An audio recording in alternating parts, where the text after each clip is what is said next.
కూడా మొన్న డీటెయిల్గా మీకు చెప్పాను. ఈ 20 మాసాల్లో ఎంత స్పీడ్గా పనింది అయినానికి ఒక ఉదాహరణ, షిప్ వచ్చి ఇక్కడ ల్యాండ్ అయింది. పని అవ్వకుండా బెట్టల మీదకి షిప్ రావడం అనేది ఎక్కడైనా జరుగుతుందో, ఇది కూడా తెలియకుండా అడ్డగోలుగా మాట్లాడారు. ఈరోజు ఒరిజినల్గా టైం ఎక్స్టెండ్ చేశాం, నవంబర్ నాటికి ఇది పూర్తి చేయాలని. దీనికి కారణాలు పోర్టు పూర్తి అవ్వక కాదు. నేను మొన్న కూడా చెప్పాను, మీరు చాలామంది వినుంటారు. ఎంత దుర్మార్గులంటే, పోర్టు కట్టిన తర్వాత పోర్టుకి రావాలంటే రవాణా సౌకర్యం ఉండాలి. ఇటు రోడ్లు వేయాలి, రైల్వేలైన వేయాలి. ఈ రెండు వేయాలంటే దాదాపుగా 400 ఎకరాలు సాల్ట్ ల్యాండ్ అవసరం. Salt land government of India నుంచి తీసుకోకపోతే ఈ పోర్టు కట్టినా ఇలా అలంకారప్రాయంగా ఉండడమే తప్ప ఈ పోర్టు వల్ల ప్రయోజనం లేదు. కనీసం ఆ 400 ఎకరాలు కావాలని చెప్పి దరఖాస్తు కూడా చేయలేదు. మేము వచ్చిన తర్వాత ఆ 400 ఎకరాలు లేకపోతే పోర్టు కట్టినా ఉపయోగం లేదని చెప్పి తీవ్రంగా కృషి చేసి చంద్రబాబు నాయుడు గారు, మన ఎంపీ గారు రామ్మోహన్ నాయుడు కలిసి 390 ఎకరాలు 10-15 రోజుల ముందు సాల్ట్ డిపార్ట్మెంట్ మన గవర్నమెంట్కి 99 సంవత్సరాలకు లీజుకి ఇచ్చారు. మళ్ళీ దాని మీద కూడా ఒక వ్యక్తి కోర్టులో వేశారు.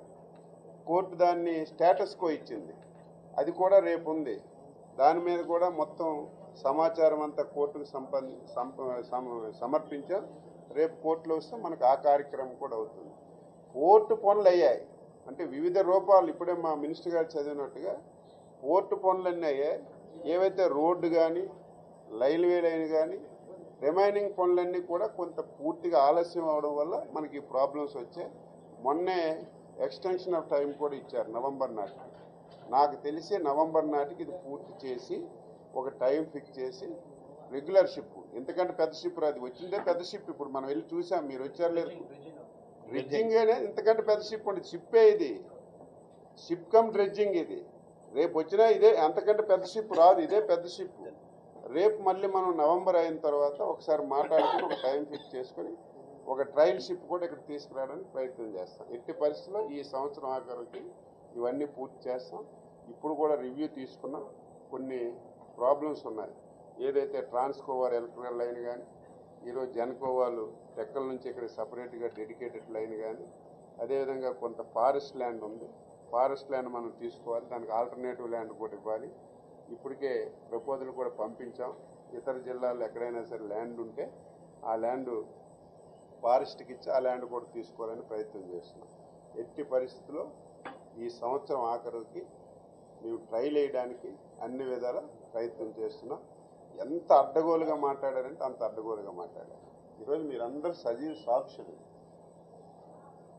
వాళ్ళు ఏం మాట్లాడారు? ఎవరో పనికి మాలినోడు మాట్లాడితే ఒక అర్థం ఉంది.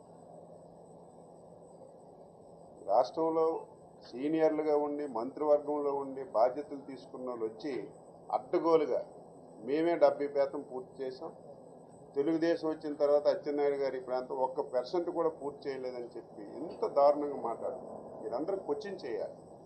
అందుకే ఈరోజు మొత్తం ఇది అయిపోయిన తర్వాత భోజనాలు కూడా పెట్టాను. అయిన తర్వాత మొత్తం చూపించాలి.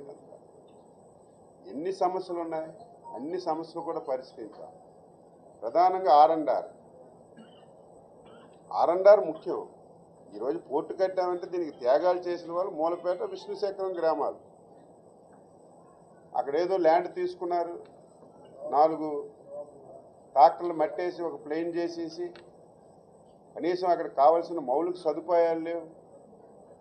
అక్కడ వాటర్ కూడా పడడం లేదు, సాల్ట్ వాటర్. దేని గురించి ఆలోచించలేదు. మేము వచ్చిన తర్వాత గ్రామస్తులతో మాట్లాడి ఆర్&ఆర్ మీరే వచ్చి చూశారు, ఉదయం వచ్చారు కదా, చాలా ఆనందంగా ఉన్నారు. డూప్లెక్స్ బిల్డింగ్లు కడుతున్నారు. మూలపేట వాళ్ళకు కూడా ఎక్కడ ఆర్&ఆర్ ఒకసారి పేమెంట్ ఇచ్చిన తర్వాత వాళ్ళే ఇల్లు కట్టుకోవాలి, కానీ పేదవాళ్ళు వాళ్ళకి సాయం చేయాలని చెప్పి యాజమాన్యంతో మాట్లాడి మొత్తం అందరికీ 500 కుటుంబాలకి రేకులు ఇస్తున్నాం. ఇప్పుడే చెప్పాను, వాళ్ళకి కావాల్సినటువంటి ఇసుకు కానీ ఏమైనా ఉంటే సప్లై చేయమని కూడా చెప్పాం. వాటర్ 1.5 కోటి కలెక్టర్ గారు ఇచ్చారు. వాటర్ డెడికేటెడ్ లైను ఉద్దానం నుంచి చేస్తున్నాం. మీరు చూసారు, స్కూల్ కడుతున్నాం, అంగన్వాడీ కడుతున్నాం, టెంపుల్స్ కడుతున్నాం. నేను మళ్ళీ చెప్తున్నాను, ఈ రాష్ట్రంలో ఆర్&ఆర్ కాలనీలో మూలపేట R&R కాలనీ ప్రతి ఒక్కరూ వచ్చి చూసి వెళ్ళాలి. ఆ టైప్గా తయారు చేయడానికి అన్ని విధాల ప్రయత్నం చేస్తాం. ఎందుకు ఇంత కృషి చేస్తున్నామంటే వాళ్ళు త్యాగదనులు. వాళ్ళు ఈరోజు ఇక్కడ వికెట్ చేయడం వల్లే మనకి ఈరోజు పోర్ట్ వచ్చింది. వాళ్ళు ఎక్కడ కూడా అసంతృప్తి పడడానికి వీల్లేదు, వాళ్ళు ఎక్కడ బాధపడడానికి వీల్లేదు. అందుకే వాళ్ళ మీద ప్రత్యేకమైనటువంటి ఫోకస్ పెట్టి ఆ కార్యక్రమం కూడా పూర్తి చేస్తున్నాం. ఏవైతే మంత్రి గారు చెప్పారో కొన్ని ప్రాబ్లమ్స్ ఉన్నాయి, ఆ ప్రాబ్లమ్స్ అన్నీ క్లియర్ చేసి ఈ సంవత్సరం ఆఖరికి మ్యాక్సిమం పూర్తి చేసి ఒక టైం పెట్టి ఫస్ట్ షిప్ ట్రయల్గా తీసుకురావడానికి అన్ని ప్రయత్నాలు చేస్తున్నాం. శ్రీకాకుళం అంటేనే వలస జిల్లా అంటారు. సో పోర్ట్ నిర్మాణం పూర్తయితే ప్రత్యక్షంగా పరోక్షంగా ఎంతమందికి ఎంప్లాయ్మెంట్ దొరికే అవకాశం ఉందండి? ఇప్పుడు ఒక్కటి ఇక్కడ ఏమవుతుందంటే షిప్ మొదలైన తర్వాత మనకు వచ్చేటువంటి ఏ వంటి సముదాయాల వల్ల మనకి ఈ యొక్క ఎంప్లాయ్మెంట్ కావచ్చు, ఇవి కూడా కావచ్చు, ఇవన్నీ కూడా ఆ టెక్నికల్ పర్సన్స్ కావాలి. ఆ టెక్నికల్ పర్సన్స్ కానీ దానికి కానీ సంబంధించి ఉంటాయి. వాటి మీద కూడా మేము ఏమన్నామంటే స్థానికులకు ముందు ఇవ్వాలని చెప్పేటువంటి కండిషన్ కూడా పెట్టాము. ఎన్ని వీలైతే అక్కడ స్థానికులకు ఎవరైతే సూటబుల్ అవుతారో టెక్నికల్గా వాళ్ళకందరికీ కూడా వీలైనంత అవకాశం ఉన్న కాడికి ఈ యొక్క శ్రీకాకుళం జిల్లా ప్రజలకి ఇవ్వాలని కూడా మీకు కోరడం జరిగింది.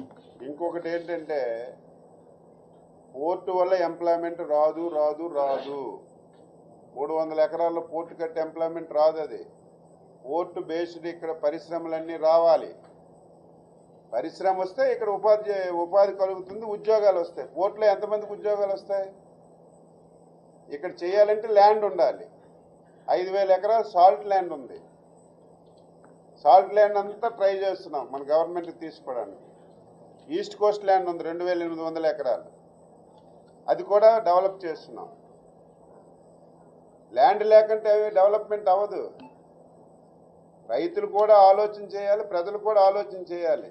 నిన్న లేదు మొన్న ఆర్సెనల్ మెటల్ స్టీల్ ప్లాంట్ కట్టాం, ఫౌండేషన్ వేసాం, గ్రేట్. అక్కడ ఇక్కడ 100 ఎకరాలు 200 ఎకరాలు ఇవ్వడానికి నానా ఆయిల్ పడడం, ఆ కమ్యూనిస్టులు రావడం, జెండాలు పట్టుకోవడం, దాని వెనక పడడం.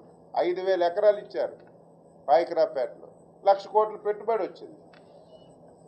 పరిశ్రమ వస్తే ఎక్కడికి వస్తుంది? భూమి మీద వస్తుంది. ల్యాండ్ లేకపోతే ఎక్కడికి అవుతుంది? ల్యాండ్ వస్తే పరిశ్రమ వస్తుంది, పరిశ్రమ వస్తే ఉపాధి అవకాశాలు. ఏదో ఇక్కడ మూలపేట పోర్టు కట్టేసామంటే ఉద్యోగాలు ఏమొస్తాయి? దీని బేస్డ్గా ఇప్పటికే నాకు తెలిసి ఒక 15-16 కంపెనీలు వచ్చాయి. 15 కంపెనీలు వచ్చి మాకు 200 ఎకరాలు ఇవ్వండి, 500 ఎకరాలు ఇవ్వండి, లేకపోతే ఇప్పుడు మన యూరియా కంపెనీ ఒకటి వచ్చింది, వాళ్ళు కూడా 1000 ఎకరాలు కావాలంటున్నారు. అందులో మన ప్రాంతానికి ఇంకొక ప్రాబ్లం ఏంటంటే ల్యాండ్ వాల్యూ ఎంతో అది కప్పడానికి అంతకంటే ఎక్కువ అవుతుంది. మీ అందరికీ తెలుసు కదా, లో లేయింగ్ ఏరియా ఇది. ఈ ప్రాబ్లమ్స్ ల్యాండ్కి ఇక్కడ ఉందని చెప్పి మొదట మనం భావనపాడు పెట్టాం. భావనపాడు ఎందుకు పెట్టాం? ఫారెస్ట్ ల్యాండ్ ఉంది, కొద్దిగా హై లెవెల్ ఉంది, ఒక 5000 ఎకరాలు మనం పూల్ చేయొచ్చు అని పెట్టాం. వీళ్ళేంటి సడన్గా తెచ్చి ఇక్కడ మార్చారు. మీరు గూగుల్లో కొట్టండి, భావనపాడు మూలపాడు పోర్ట్ ఎవరు మొదలెట్టారంటే తెలుగుదేశం అని చెప్తారు. వీళ్ళు ఎన్ని అబద్ధాలు అంటే ఏముంది? గూగుల్లో కొట్టండి. ఏ రోజు ఎంత పర్సెంటేజ్ అని కూడా అక్కడే కనపడుతుంది కదా, ఏ పర్సెంటేజ్ ఎంత రోజు అని కూడా అక్కడ. ప్రతిదీ అబద్ధం.